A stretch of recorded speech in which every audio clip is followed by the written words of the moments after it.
നമസ്കാരം. കേരള രാഷ്ട്രീയ മണ്ഡലത്തെ ആകമാനം ഉലച്ച സ്വർണ്ണക്കടത്ത് കേസിലെ മുഖ്യ ആസൂത്രകയെന്ന് ആരോപിക്കപ്പെടുന്ന സ്വപ്ന സുരേഷ് സുദീർഘമായ ഇടവേളയ്ക്ക് ശേഷം സംസ്ഥാന രാഷ്ട്രീയത്തിൻ്റെ മുൻനിര ചർച്ചകളിലേക്ക് ഇപ്പോൾ വീണ്ടും കടന്നു വരികയാണ്.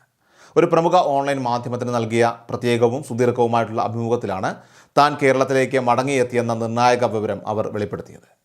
കഴിഞ്ഞ ഭരണകൂടത്തിൻ്റെ കാലത്ത് തനിക്കും തൻ്റെ കുടുംബത്തിനും നേരെ കടുത്ത രീതിയിലുള്ള സുരക്ഷാ ഭീഷണികളും നിരന്തരമായിട്ടുള്ള വധശ്രമങ്ങളുമൊക്കെ തന്നെ ഉണ്ടായിരുന്നുവെന്നും തൻ്റെ ജീവൻ നിലനിർത്താൻ വേണ്ടി മാത്രമാണ് കർണാടകയുടെ തലസ്ഥാനമായ ബംഗളൂരുവിലേക്ക് പലായനം ചെയ്യേണ്ടി വന്നതെന്നും അവർ ഓർമ്മിപ്പിച്ചു.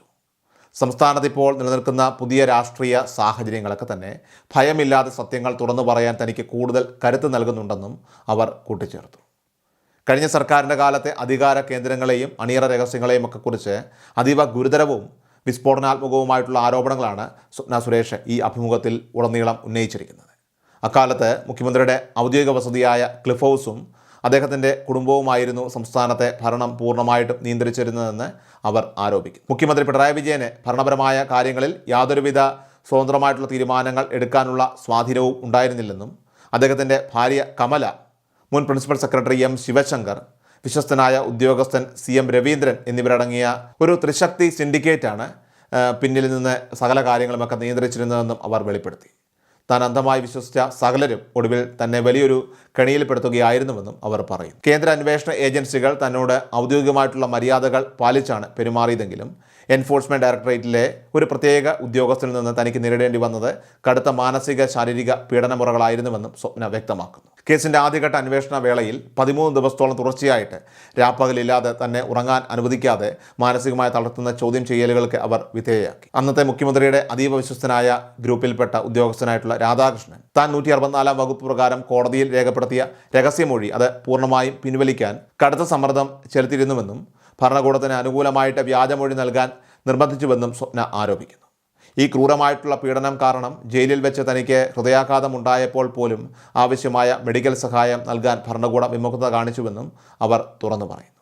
കേസിൻ്റെ പ്രാരംഭഘട്ടത്തിൽ തന്നെ നിയമപരമായിട്ടും വ്യക്തിപരമായിട്ടും പൂർണ്ണമായി ഒറ്റപ്പെടുത്താനും നിശബ്ദയാക്കാനുമുള്ള ആസൂത്രിതമായിട്ടുള്ള നീക്കങ്ങളാണ് സംസ്ഥാന തലത്തിൽ നടന്നതെന്നും സ്വപ്ന സുരേഷ് വെളിപ്പെടുത്തുകയാണ്. 5-ാം തീയതി കസ്റ്റംസ് ഓഫീസിലേക്ക് പോകുന്നതിനായിട്ട് തയ്യാറെടുക്കവെയാണ് നാടകീയമായ അടിയന്തര നീക്കങ്ങളിലൂടെ കാര്യങ്ങളൊക്കെ തന്നെ അട്ടിമറിക്കപ്പെട്ടത്.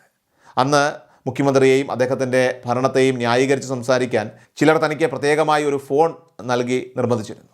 അതിനുശേഷം മൊബൈൽ ഫോണോ ടെലിവിഷനോ പോലെയുള്ള യാതൊരുവിധ ആശയവിനിമയ ഉപാധികളുമില്ലാത്ത രഹസ്യമുറികളിലേക്ക് മാറ്റിയാണ് തന്നെ പാർപ്പിച്ചത്. തുടർന്ന് തന്നെ ബാംഗ്ലൂരിലേക്കും അവിടെ നിന്ന് ബോംബെ വഴി നാഗാലാൻഡിലേക്കും നാടുകടത്തി. കേസിൽ നിന്ന് പൂർണ്ണമായിട്ടും ഇല്ലാതാക്കാനായിരുന്നു ഉന്നതരുടെയൊക്കെ തന്നെ പദ്ധതിയെന്നും അവർ വ്യക്തമാക്കുന്നു.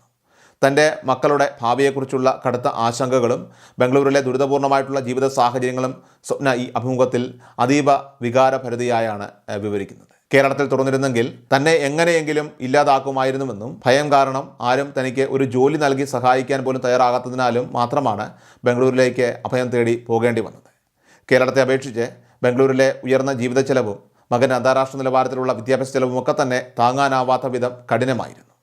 കഴിഞ്ഞ 3.5 വർഷത്തോളം കടുത്ത സാമ്പത്തിക പ്രതിസന്ധിയും മാനസികമായിട്ടുള്ള സങ്കടങ്ങളും നിറഞ്ഞ ഒരു ട്രാൻസിഷൻ പീരീഡിലൂടെയാണ് താൻ കടന്നുപോയതെന്നും ചില നല്ല മനുഷ്യരുടെ സഹായത്തോടെയാണ് അതിജീവിച്ചതെന്നും വ്യക്തമാക്കിയ അവർ നിലവിൽ HRDS എന്ന സന്നദ്ധ സംഘടനയുമായി ചേർന്ന് വീണ്ടും സജീവമായി പ്രവർത്തിക്കാനുള്ള തയ്യാറെടുപ്പിലാണെന്നും അറിയിച്ചു. തൻ്റെ രാഷ്ട്രീയവും ഭരണപരമായിട്ടുള്ള സ്വാധീനം ഉപയോഗിച്ച് കേസും ഉന്നതതല അന്വേഷണങ്ങളും അട്ടിമറിക്കാൻ മുൻകൈയെടുത്ത ആളുകളുടെ പവർ ഇപ്പോൾ പൂർണ്ണമായി നഷ്ടപ്പെട്ടു തുടങ്ങിയതായാണ് തനിക്ക് മനസ്സിലാക്കാനായിട്ട് സാധിക്കുന്നതെന്നും സ്വപ്ന വ്യക്തമാക്കുന്നു. മുൻപ് കേന്ദ്ര അന്വേഷണ ഏജൻസികളെ പോലും സ്വാധീനിക്കാൻ തക്ക ശേഷിയുണ്ടായിരുന്നവർക്ക് ഇപ്പോൾ സ്വന്തം മകളെ പോലും ശക്തമായിട്ടുള്ള നിയമ നടപടികളിൽ നിന്ന് അതുപോലെ ചോദ്യം ചെയ്യലുകളിൽ നിന്നൊക്കെ തന്നെ സംരക്ഷിക്കാൻ സാധിക്കുന്നില്ല.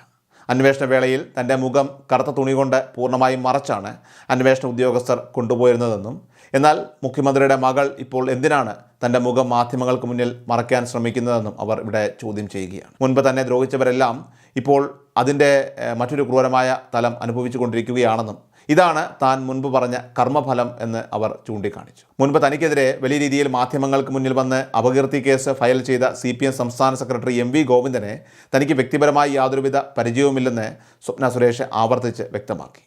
UAE കോൺസുലേറ്റിലോ അതിനുശേഷം കേരള സർക്കാരിൻ്റെ കീഴിലുള്ള സ്പേസ് പാർക്ക് പ്രൊജക്റ്റിലോ ജോലി ചെയ്യുന്ന സമയത്ത് ഇങ്ങനെയൊരു വ്യക്തി സംസ്ഥാന രാഷ്ട്രീയത്തിലുള്ളതായി പോലും തനിക്ക് അറിവുണ്ടായിരുന്നില്ല. പിന്നീട് കേസ് ഒതുക്കി തീർക്കാൻ വേണ്ടി തൻ്റെ അടുക്കൽ ചില ഇടനിലക്കാർ വന്ന് വലിയൊരു തുക സാമ്പത്തിക ഓഫർ മുന്നോട്ട് വെച്ചപ്പോൾ അവർ പറഞ്ഞത് ഗോവിന്ദമാഷിൻ്റെ പേരായിരുന്നു. താൻ ഒരിടത്തും അദ്ദേഹം നേരിട്ട് വന്നുവെന്ന് പറഞ്ഞിട്ടില്ല എന്നിരിക്കെ എന്തിനാണ് അദ്ദേഹം ഓടിച്ചാടിപ്പോയി തനിക്കെതിരെ അപകീർത്തി കേസ് നൽകിയതെന്ന് മനസ്സിലാകുന്നില്ലെന്നും ആ നീക്കം രാഷ്ട്രീയമായ മണ്ടത്തരമായിരുന്നുവെന്നും സ്വപ്ന സുരേഷ് ഇവിടെ പരിഹസിക്കുകയാണ്. വിവിധ കേന്ദ്ര ഏജൻസികളുടെ റിപ്പോർട്ടുകൾ പ്രകാരം മുൻ ഭരണാധികാരികൾക്ക് വിദേശ രാജ്യങ്ങളിൽ കോടിക്കണക്കിന് രൂപയുടെ രഹസ്യ നിക്ഷേപമുണ്ടെന്ന തൻ്റെ മുൻ ആരോപണങ്ങളിൽ സ്വപ്ന ഇപ്പോഴും ഉറച്ചു നിൽക്കുകയാണ്. അമേരിക്കയിൽ മാത്രം ഏകദേശം 150 കോടിയോളം രൂപയുടെ വൻ നിക്ഷേപം IT മേഖലയിൽ ഇവർ ബിനാമി പേരുകളിലൊക്കെ നടത്തിയിട്ടുണ്ടെന്നാണ് സ്വപ്ന ഉറപ്പിച്ചു പറയുന്നത്. സംസ്ഥാനത്തെ അധികാരം പൂർണ്ണമായി നഷ്ടപ്പെട്ടതോടെ നിലവിലെ പ്രതിപക്ഷ നേതാവിൻ്റെ സ്ഥാനം കേവലം ഒരു കീറക്കടലാസ് പോലെ മൂല്യമില്ലാത്തതായി മാറിയെന്നും എന്നാൽ അവരുടെ അഹങ്കാരവും അന്ധമായ ഓവർ കോൺഫിഡൻസും ഇപ്പോൾ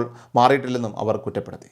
ഈ രാഷ്ട്രീയ തകർച്ച പൂർണ്ണമായി അംഗീകരിക്കാൻ അവർക്ക് ഇനിയും കുറച്ച് സമയം എടുക്കുമെന്നും നിലവിൽ വിദേശ ചികിത്സകളുടെ മറവിൽ യാത്രകൾ നടത്താനാണ് അവർ ശ്രമിക്കുന്നതെന്നും സ്വപ്ന ആരോപിച്ചു. അതോടൊപ്പം തന്നെ ക്ലിഫ് ഹൗസിലേക്ക് വലിയ രീതിയിൽ സ്വർണവും മറ്റ് വിലപിടിപ്പുള്ള വസ്തുക്കളുമൊക്കെ കടത്തിയതുമായി ബന്ധപ്പെട്ട വിവാദമായിട്ടുള്ള ബിരിയാണി ചെമ്പ് സംഭവത്തെക്കുറിച്ചും സ്വപ്ന അഭിമുഖത്തിൽ വീണ്ടും തുറന്നടിച്ചു. പൊതുസമൂഹമോ മാധ്യമങ്ങളോ കാണാത്ത രീതിയിൽ കടുത്ത സുരക്ഷാ വലയത്തിലാണ് ഈ വലിയ പാത്രങ്ങൾ ക്ലിഫ് ഹൗസിനകത്തേക്ക് നേരിട്ട് എത്തിച്ചതെന്നും അതിനുശേഷമാണ് ഉന്നതതലത്തിലുള്ള വിദേശ പദ്ധതികൾ പലതും നടപ്പിലാക്കിയതെന്നും അവർ വെളിപ്പെടുത്തി. ഈ കള്ളക്കടത്ത് ഘട്ടങ്ങളിലെല്ലാം തന്നെ തനിക്ക് കടുത്ത മാനസിക സമ്മർദ്ദങ്ങളും ഭീഷണികളുമൊക്കെ തന്നെ നേരിടേണ്ടി വന്നിട്ടുണ്ടെന്നും അമിതമായ BP വ്യതിയാനം കാരണം മെഡിക്കൽ കോളേജിൽ പ്രവേശിപ്പിക്കേണ്ടി വരുന്ന അവസ്ഥ വരെ ഉണ്ടായതായിട്ടും അവർ ഓർമ്മിപ്പിച്ചു. തനിക്കെതിരെ ഉയർന്നു വന്ന ഓരോ പ്രതിസന്ധികളെയും കഠിനമായി അതിജീവിച്ചാണ് താൻ ഇന്ന് ജനങ്ങൾക്ക് മുന്നിൽ സംസാരിക്കുന്നതെന്നും അവർ ഈ ഓൺലൈൻ മാധ്യമത്തിൻ്റെ അഭിമുഖത്തിൽ വ്യക്തമാക്കി. മുൻ ADGP MR അജിത് കുമാറിനെതിരെയും അത്യന്തം കടുത്ത ഭാഷയിലുള്ള വിമർശനങ്ങളാണ് സ്വപ്ന സുരേഷ് തൻ്റെ സംഭാഷണത്തിൽ ഉന്നയിച്ചിരിക്കുന്നത്. അദ്ദേഹം ഔദ്യോഗിക പദവിയിലിരുന്ന് തന്നെ നിരന്തരം പീഡിപ്പിക്കുകയും വേട്ടയാടുകയും ചെയ്ത ഒരു വ്യക്തിയാണെന്നും എന്നാൽ അദ്ദേഹത്തിന് പിന്നിൽ ഉയർന്ന സ്ഥാനക്കയറ്റം നൽകി ആദരിച്ച ഭരണകൂട നടപടി അത് പൊതുസമൂഹം ഒരിക്കലും മറക്കരുതെന്നും അവർ ഓർമ്മിപ്പിച്ചു. ഔദ്യോഗികമായിട്ട് എത്രയൊക്കെ വലിയ സ്ഥാനക്കയറ്റങ്ങൾ ലഭിച്ചാലും നിയമവിരുദ്ധമായ മാർഗങ്ങളിലൂടെ സമ്പാദിച്ചു കൂട്ടിയ കോടിക്കണക്കിന് സ്വത്തുക്കളുടെ വിവരങ്ങൾ പുറത്തു വന്നതോടെ അദ്ദേഹത്തിൻ്റെ യഥാർത്ഥ ക്രിമിനൽ മുഖം ജനങ്ങൾക്ക് മുന്നിൽ തുറന്നു കാട്ടപ്പെട്ടുവെന്നും സ്വപ്ന അവകാശപ്പെടുന്നു. ഇത്തരം അഴിമതിക്കാരായിട്ടുള്ള ഉദ്യോഗസ്ഥർ എത്രയൊക്കെ അധികാരത്തിൻ്റെ മുകളിലേക്ക് പോയാലും ഒടുവിൽ താഴേക്ക് പതിക്കുമെന്നും ഇവരുടെ എല്ലാം യഥാർത്ഥ നിറം ഇപ്പോൾ കേരളത്തിലെ ജനങ്ങൾക്ക് കൃത്യമായി ബോധ്യപ്പെട്ടിട്ടുണ്ടെന്നും വ്യക്തമാക്കിയാണ് സ്വപ്ന സുരേഷ് തൻ്റെ ഈ അഭിമുഖം ഉപസംഹരിക്കുന്നത്.